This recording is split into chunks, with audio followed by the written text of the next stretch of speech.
नमस्कार, मैं हूं आपके साथ में श्वेता गर्ग और आप देख रहे हैं एबी स्टार न्यूज और वक्त हो चला है उत्तर प्रदेश की खास खबरों का। गोरखपुर प्रवास के दौरान मुख्यमंत्री योगी आदित्यनाथ ने लगातार तीसरे दिन गोरखनाथ मंदिर में जनता दर्शन का आयोजन किया। इस दौरान उन्होंने लोगों से मुलाकात कर उनकी समस्याएं सुनी और अधिकारियों को निर्देश दिए गए। इसमें किसी भी तरह की लापरवाही बर्दाश्त नहीं की जाएगी। उन्होंने कहा कि हर समस्या का निस्तारण गुणवत्तापूर्ण और संतुष्टिपरक होना चाहिए। जहां मुख्यमंत्री ने अधिकारियों से कहा कि जनता की हर समस्या का समाधान सरकार की प्रमुख प्राथमिकता है।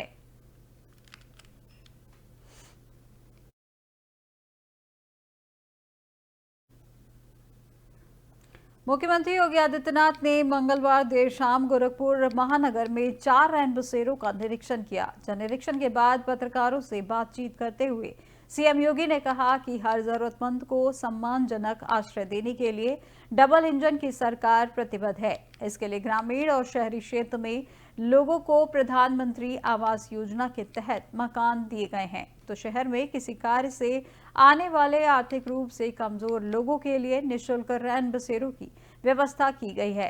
वहीं निरीक्षण के दौरान मुख्यमंत्री ने अधिकारियों को निर्देशित किया है कि हर जरूरतमंद को रैन बसेरों में अच्छी सुविधा दी जाए, जहां प्रशासन को इसे प्राथमिकता पर लेते हुए सुनिश्चित करना होगा कि सभी रैन बसेरों में पर्याप्त संख्या में बिस्तर और कंबल का इंतजाम हो। साफ सफाई का भी पूरा ध्यान रखा जाए। साथ ही यदि किसी के पास भोजन की व्यवस्था नहीं है तो उसे भी भोजन उपलब्ध कराया जाए।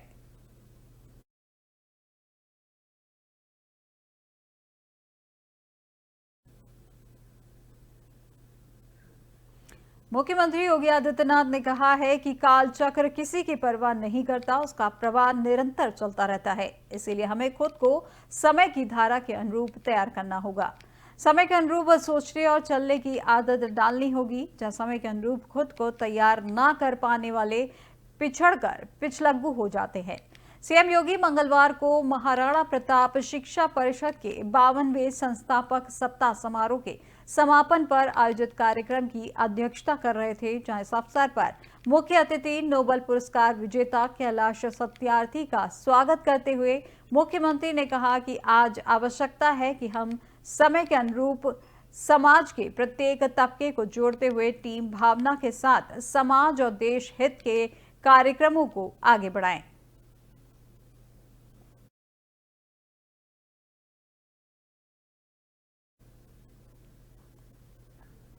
खबर फर्रुखाबाद से है, जहां प्रवीण तोगड़िया ने 3 बच्चों के बयान पर राष्ट्रीय शोषित समाज पार्टी के अध्यक्ष स्वामी प्रसाद मौर्य का बड़ा बयान सामने आया है। जहां अपने बयान में उन्होंने कहा कि दूषित मानसिकता का बयान है। वहीं 140 करोड़ आबादी और पढ़े लिखे लोग बच्चे पैदा करने का फैसला स्वयं ले रहे हैं।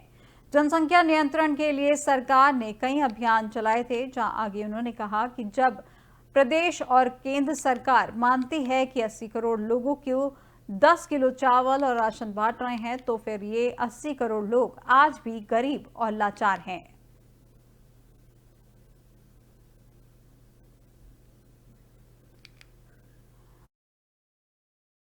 आज हमारा भारतीय संविधान है, भारत संप्रभु राष्ट्र है, दुनिया का सबसे बड़ा लोकतंत्र भारत में है।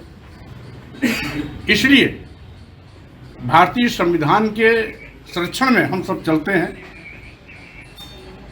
और भारतीय संविधान की खुद मान्यता है धर्म, संप्रदाय, जाति, जन्मस्थान, लिंग के आधार पर हम किसी के साथ कोई भेदभाव नहीं कर सकते हैं। सही मायने में मंदिर, मस्जिद, हिंदू मुस्लिम का एजेंडा सरकार ने अपनी कमियों पर पर्दा डालने के लिए एक साजिश के तहत उठाया है। आज देश में बड़े पैमाने पर बेरोजगारी है, महंगाई है, किसान समस्या है, छुट्टा जानवरों का आतंक है। खबर मैनपुरी से है, जहां पूर्व मंत्री स्वामी प्रसाद मौर्य मैनपुरी दौरे पर हैं, जहां पर आज वह किशनी विधानसभा क्षेत्र में गांव गोला कुआं के मनोज शाक्य की मां के निधन पर शोक संवेदना व्यक्त करने के लिए पहुंचे थे।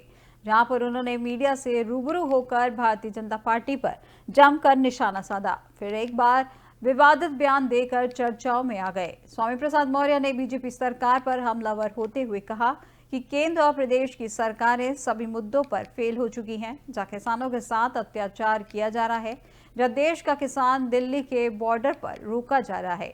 किसानों की समस्या सुनने को कोई तैयार नहीं है, वही किसानों की समस्याएं उनको तबाही की ओर लेकर जा रही हैं। आज महंगी शिक्षा जानबूझकर महंगी की जा रही है, जिससे कि किसान और गरीब लोग शिक्षा ग्रहण ना कर पावे, इसलिए शिक्षा को भी महंगा किया जा रहा है। वहीं पूरे देश का किसान इस समय छुट्टा जानवरों के आतंक से पीड़ित है। वहीं जानवर किसने की फसलों को नुकसान पहुंचा रहे हैं, जहां सरकार जिनका समाधान नहीं कर पा रही है।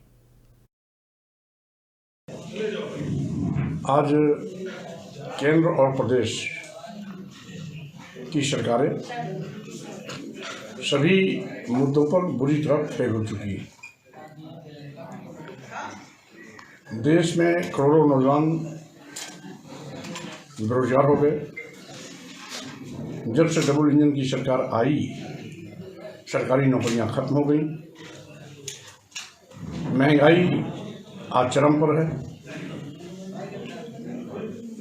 आज किसान की समस्याएं बड़े पैमाने पर किसानों को तबाही के रास्ते पर ले जा रही हैं। यहाँ तक कि विगत 3 वर्षों से लगातार किसान आंदोलित हैं। आज भी दिल्ली के बॉर्डर पर हजारों किसानों का हुजूम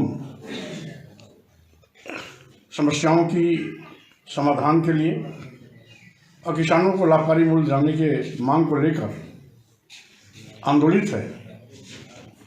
फिर भी सरकार के कान पर जू नहीं रेंग रही है। आज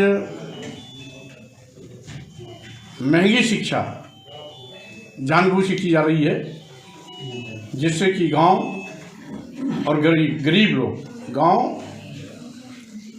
के गरीब लोग शिक्षा न ले पाएं, इसलिए जानबूझ करके शिक्षा का भी औद्योगिकीकरण किया जा रहा है। वहीं पर आज पूरे प्रदेश का किसान छुट्टा जानवरों के अलीगढ़ के अतरौली रामघाट रोड स्थित लक्ष्मी फार्म हाउस के मुख्यमंत्री सामूहिक विवाह कार्यक्रम का भव्य आयोजन हुआ। जहां माननीय मुख्यमंत्री योगी आदित्यनाथ के तत्वाधान में सामूहिक विवाह कार्यक्रम के आयोजन में 80 जोड़े विवाह के बंधन में बंधे, जिसमें मुस्लिम समाज के 17 जोड़ों को निकाह पढ़ाया गया। वहीं बेसिक शिक्षा मंत्री संदीप सिंह संजू भैया द्वारा जानकारी देते हुए अवगत कराया गया है कि अतरौली के रामघाट रोड स्थित लक्ष्मी फार्म हाउस में आज दिनांक 10 दिसंबर 2024 को मुख्यमंत्री सामूहिक विवाह कार्यक्रम के अंतर्गत 80 जोड़ों का विवाह संपन्न हुआ। वहीं संदीप सिंह जी द्वारा बंधन में बंधे सभी जोड़ों को शादी के नवजीवन की शुभकामनाएं दी गई। इस अवसर पर बेसिक शिक्षा राज्य मंत्री संदीप सिंह संजू भैया एवं भाजपा के समस्त जनप्रतिनिधियों की उपस्थिति भी रही।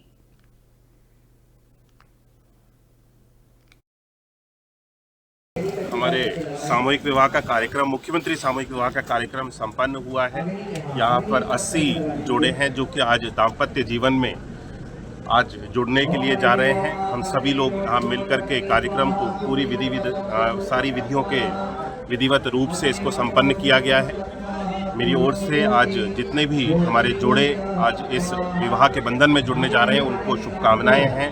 माननीय मुख्यमंत्री जी ने जिस तरह से उनकी सोच, जितने भी ऐसे समाज में असहाय लोग हैं जो विवाह के जितने भी खर्चे होते हैं उसको नहीं उठा सकते, सामूहिक विवाह योजना के अंतर्गत और सभी जितनी भी विधि को अपनाया जाता है हमारे शादी के में रिवाज को पूरा करने में, उसको सारी चीज़ों को निभाते हुए यहाँ पे शादी को पूरा किया जा रहा है। सभी परिवारजन, सभी लोगों को बुला करके शादी का कार्यक्रम संपन्न किया जा रहा है। मैं एक बार पुनः सभी लोगों को शुभकामनाएं देता हूँ। सर्दी के आरंभ होते ही जिला प्रशासन के निर्देश पर निगम और निकाय क्षेत्रों में नियमित रैन बसेरों के साथ अस्थायी शेल्टर होम संचालित कर दिए गए हैं। जहां रेलवे और बस स्टेशन के नजदीक नौरंगी लाल इंटर कॉलेज के सम्मुख 75 बेड का एक बड़ा अस्थायी शेल्टर होम स्थापित किया गया है। वहीं कंपनी बाग चौराहे के निकट नगर निगम 100 बेड का स्थायी शेल्टर होम भी क्रियाशील कर दिया गया है। रैन बसेरों में अलाव के साथ ही निःशुल्क विश्राम करने की व्यवस्था, पेयजल, शौचालय, प्रकाश, प्राथमिक उपचार और सुरक्षा गार्ड की भी व्यवस्था की गई है। रैन बसेरों को संचालित होने से सर्दी के मौसम में यात्रियों समेत बेसहारा गरीब लोगों को इनमें आसरा मिल सकेगा। बढ़ती सर्दी के बीच खुले में फुटपाथ पर रहने वाले लोगों के लिए नगर निगम द्वारा जगह जगह रैन बसेरे बनाए जा रहे हैं।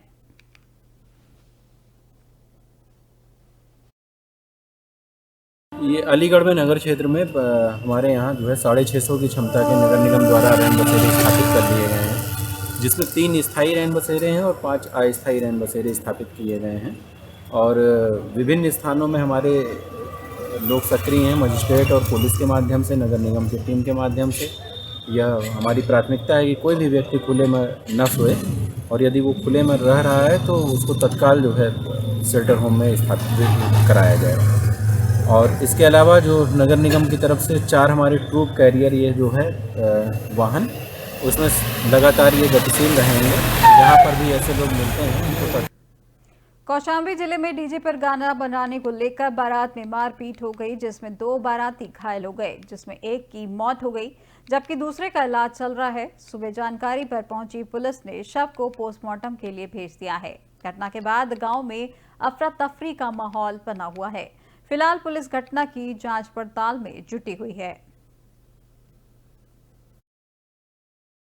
आज सुबह सूचना मिली थी कि करारी क्षेत्र के रहने वाले एक बबलू पासी हैं, जो अपने परिवारजनों के साथ गए हुए थे कोखराज थाना क्षेत्र में अपने रिश्तेदार के यहाँ, जहाँ शादी थी, उसको अटेंड करने। वहाँ किसी बात को लेकर के, वहाँ नाच गाने को लेकर के, डीजे को लेकर के, ये क्लियर नहीं है अभी। आपस में बाराती और घरातियों में झगड़ा शुरू हो गया, जिसमें बीच में ये आ गए और आपस में जो मारपीट हुई उसमें इनको चोट लगी। परिवारीजन इनको लेकर के हॉस्पिटल आए, जहां इनकी डेथ हो गई। सुबह परिवारीजनों ने सूचना दिया और तत्काल उस पर करारी इंस्पेक्टर मौके पर पहुंचे और थाना हाजर पुलिस पहुंची। बॉडी को मोर्चरी भेज दिया गया है। जो भी तहरीर आएगी उस पर हम कार्रवाई करेंगे। अभी तक सर कोई पहचान हुई कौन थे क्या? परिवारीजन अभी किसी को नहीं बता पा रहे हैं कि ये उनका कहना है कि बारात में झगड़ा लड़ाई हुई थी जिसमें इनको चोट लगी थी, लेकिन वो किसी को पहचान अभी नहीं बता पाए। अब तहरीर अभी जब आ जाएगी हमारे पास तब हम और अच्छी तरह से ब्रीफ करने की स्थिति में होंगे। अभी आज सुबह सूचना मिली थी कि करारी क्षेत्र के रहने वाले एक बबलू पासी हैं, जो अपने परिवारजनों के साथ गए हुए। खबर बुलंदशहर से है, जहां होटल और अवैध कॉलोनियों पर बीडीए का बुलडोजर गरजा है। जहां पर 41 बीघा क्षेत्रफल में बसाई जा रही अवैध 4 कॉलोनियों पर बुलडोजर गरजा है, जहां करोड़ों रुपए की लागत से बने निर्माण को बुलडोजर ने जमींदोज किया है। बता दें कि खुर्जा NH 91 स्थित होटल पर भी प्राधिकरण का बुलडोजर चला है, जहां खुर्जा क्षेत्र में बीडीए ने अवैध निर्माण पर लैंड माफियाओं पर बड़ी कार्रवाई की है।